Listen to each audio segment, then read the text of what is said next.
బుజ్జి చెప్పావా? నేను పైసల పని మీద ఊరికి పోతున్నా. పిల్లలు జాగ్రత్త, నైట్ దొంగలు పడతారు, రాత్రికి తలుపులు గట్టిగా పెట్టుకొని వండుకోండి. సరే బావా. తర్వాత రోజు అయ్యో అయ్యో ఎద్ద పని అయిపోయి, అయ్యో అయ్యో ఎద్ద పని అయిపోయి, అయ్యో అయ్యో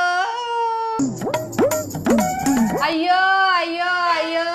ఏమైంది బుజ్జి? ఏమైంది? ఎందుకు ఏడుస్తున్నావు? ఏమైంది? బావా ఈరోజు నేను అన్నం తినిగా నేను ఉండిగా చచ్చిపోతేగా.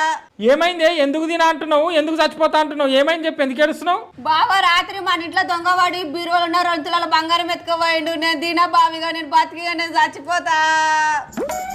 ఏమైంది బుజ్జక్క? ఎందుకు ఏడుస్తున్నావు? నేను కష్టపడి రూపాయి వెనకేసుకొని 2 తులాల బంగారం కొనుక్కున్నా. రాత్రి మా ఇంట్లో దొంగవాడి ఆ 2 తులాల బంగారం ఎత్తుకుపోయిండు. అవునా? అదే దొంగ మీ పక్కింటి రాని బంగారం కూడా ఎత్తుకపోయిందంట. అవునా?